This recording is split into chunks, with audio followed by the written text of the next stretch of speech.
चंद्रयान-3 जब से चंद्रमा की धरती पर गया है तब से नए नए कीर्तिमान स्थापित कर रहा है। इसी बीच चंद्रयान ने आज बहुत बड़ा खुलासा कर दिया है। कुछ ऐसे फोटो और वीडियो शेयर किए हैं जिसे देखकर वैज्ञानिकों के होश उड़ गए हैं।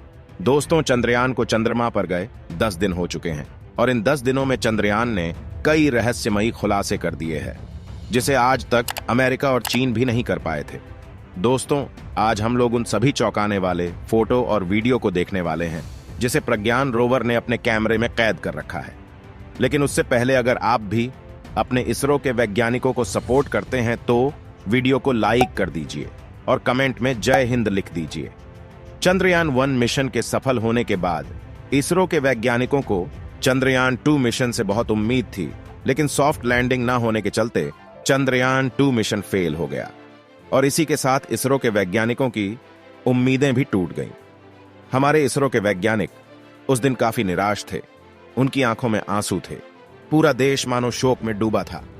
वहीं दूसरी तरफ हमसे जलने वाले देश मजे ले रहे थे, सोशल मीडिया पर हमारा मजाक उड़ा रहे थे। लेकिन भारत के वैज्ञानिकों ने हार नहीं मानी और 4 साल की कड़ी मेहनत के बाद 14 जुलाई को चंद्रयान-3 मिशन को लॉन्च कर दिया।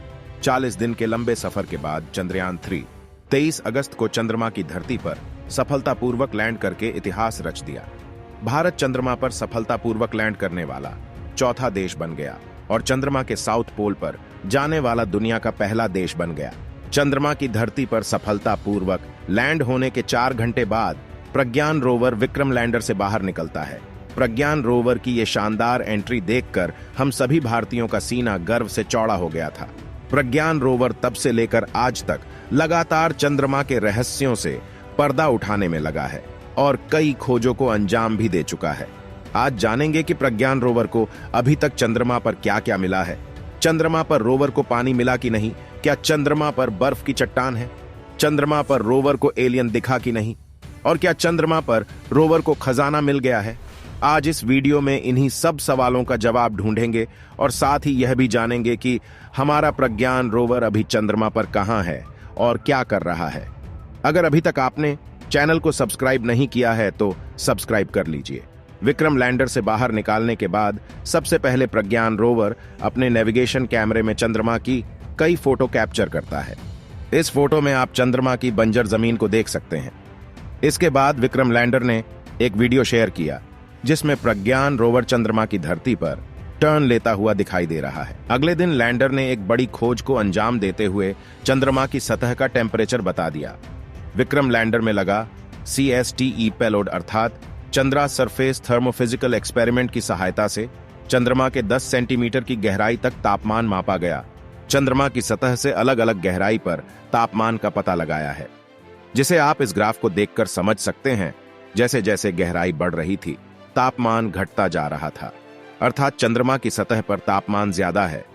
इसके अगले दिन रोवर के साथ एक बड़ी दुर्घटना होने वाली थी। टेम्परेचर का पता लगाने के बाद जब रोवर अपने अगले मिशन की तरफ बढ़ रहा था तो रोवर के सामने 4 मीटर का एक गहरा गड्ढा आ गया। लेकिन रोवर ने अपने नेविगेशन कैमरे की मदद से इसे 3 मीटर की दूरी से ही डिटेक्ट कर लिया और इसकी फोटो लेकर इसरो के कमांड सेंटर पर भेज दिया, जिसके बाद वैज्ञानिकों ने रोवर के रास्ते को बदल दिया। ऐसे में आप समझ सकते हैं कि हमारा प्रज्ञान रोवर कितनी आधुनिक टेक्नोलॉजी से लैस है। चंद्रमा के रहस्यों से पर्दा उठाने के लिए रोवर लगातार चंद्रमा पर इधर से उधर चक्कर लगा रहा है। आप रोवर के पहियों का निशान देख सकते हैं। इसके बाद रोवर ने पहली बार अपने नेविगेशन कैमरे से विक्रम लैंडर की तस्वीर ली। आप इस तस्वीर को देख सकते हैं कि कैसे हमारा विक्रम लैंडर चंद्रमा की इस वीरान दुनिया में एक जगह पर खड़ा है। आपको बता दें, हमारा प्रज्ञान रोवर चंद्रमा की खोज के साथ साथ अपने आप को इंटरटेन भी कर रहा है। आप इस वीडियो में देख सकते हैं कि कैसे प्रज्ञान रोवर चंद्रमा की धरती पर गोल गोल घूमकर मजे कर रहा है। इसके बाद विक्रम लैंडर ने चंद्रमा पर एक बड़ी खोज को अंजाम देते हुए वो कर दिया जिसे आज तक अमेरिका और चीन भी नहीं कर पाए थे। प्रज्ञान रोवर में लगा LABS पेलोड अर्थात लेजर इंड्यूस्ड ब्रेकडाउन स्पेक्ट्रोस्कोप की मदद से चंद्रमा की मिट्टी में मौजूद तत्वों को खोज निकाला है, जिसमें aluminium, calcium, iron, chromium, manganese, titanium, silicon और इसके साथ ही ऑक्सीजन को भी डिटेक्ट किया है, जो अब तक की सबसे बड़ी खोज मानी जा रही है। चंद्रमा पर ऑक्सीजन खोजना इसरो के वैज्ञानिकों के लिए बहुत ही बड़ी कामयाबी है। अगर हाइड्रोजन की भी खोज हो जाती है तो ऑक्सीजन और हाइड्रोजन को मिलाकर पानी का निर्माण किया जा सकता है। दोस्तों, आपको बता दें, हाइड्रोजन का उपयोग रॉकेट में ईंधन के रूप में भी किया जाता है। ऐसे में अगर हाइड्रोजन मिल जाता है तो चंद्रमा पर रॉकेट को रिफिल करके मंगल ग्रह पर भेजा जा सकता है। दोस्तों, हमारा विक्रम लैंडर और प्रज्ञान रोवर चंद्रमा पर 14 दिनों तक अपने कार्य को जारी रखेंगे। इसके बाद दोनों निष्क्रिय हो जाएंगे और कार्य करना बंद कर देंगे, क्योंकि चंद्रमा पर 14 दिन का दिन होता है और 14 दिन की रात होती है। प्रज्ञान रोवर को चंद्रमा की सतह पर गए 10 दिन हो चुके हैं। 4 दिन बाद चंद्रमा पर अंधेरा छा जाएगा और टेम्परेचर माइनस में चला जाएगा। विक्रम लैंडर पूरी तरह से सौर ऊर्जा से चलता है।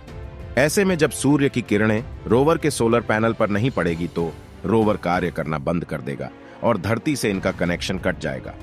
रोवर ने चंद्रमा पर अभी तक 100 मीटर तक के डिस्टेंस को कवर किया है। अब इसरो के वैज्ञानिक चाहेंगे कि बचे हुए समय में रोवर को ज्यादा से ज्यादा डिस्टेंस कवर कराया जाए और ज्यादा से ज्यादा रिसर्च करके बड़ी से बड़ी खोज को अंजाम दिया जाए। अब सबसे बड़ा सवाल यह है कि क्या चंद्रमा पर इंसानों को बसाया जा सकता है? दोस्तों, आपको बता दें कि चंद्रमा पर कोई भी वातावरण नहीं है, जबकि इंसानों को जिंदा रहने के लिए ऑक्सीजन की जरूरत पड़ेगी और खाने पीने के लिए पानी और अनाज भी चाहिए, जबकि चंद्रमा पर अभी ऐसा कुछ भी उपलब्ध नहीं है। ऐसे में अगर सब कुछ पृथ्वी से ले जाकर इंसानों को चंद्रमा पर बसाया जाएगा तो एक इंसान को चंद्रमा पर शिफ्ट करने के लिए लगभग 125 करोड़ रुपए का खर्च आएगा, जो कि यह एक आम इंसान के लिए पॉसिबल नहीं है। और आप चंद्रमा की सतह पर बड़े बड़े गड्ढे तो देखे होंगे, जो कि चंद्रमा पर उल्का पिंडों के गिरने से बने हैं। वायुमंडल ना होने के चलते बड़े बड़े उल्का पिंड चंद्रमा की सतह पर सीधे गिरते रहते हैं। ऐसे में अगर इंसानों को चंद्रमा पर बसा भी दिया जाता है तो उल्का पिंड से आपको कोई नहीं बचा सकता है। कब एक उल्का पिंड आपके ऊपर गिर जाए और कब आपकी मौत हो जाएगी, किसी को पता भी नहीं चलेगा। लेकिन ऐसा भी हो सकता है कि आने वाले 100-200 सालों में टेक्नोलॉजी और डेवलप हो जाने के बाद कुछ ऐसे जुगाड़ कर लिए जाएं और चंद्रमा पर कुछ ऐसी खोज कर ली जाए जिससे इंसानों को बसाया जा सके। दोस्तों, आपको क्या लगता है, क्या आने वाले समय में चंद्रमा पर इंसानों को बसाया जा सकता है? कमेंट में अपनी राय जरूर दें और आपको बता दें कि अभी तक चंद्रमा पर ना तो पानी मिला है, ना ही बर्फ की कोई चट्टान मिली है और ना ही अभी तक रोवर को कोई एलियन दिखा है। रोवर अपनी खोज में लगातार जुटा है। हो सकता है आने वाले समय में कुछ ऐसा मिल जाए जो पूरी दुनिया को हैरान करके रख दे। हमारे इसरो के वैज्ञानिक एक के बाद एक नए नए कीर्तिमान स्थापित कर रहे हैं।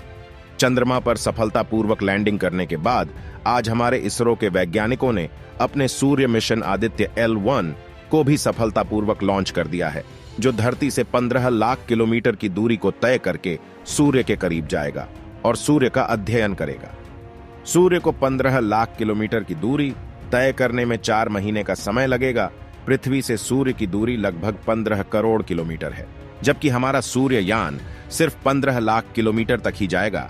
सूर्य पृथ्वी से 109 गुना बड़ा है।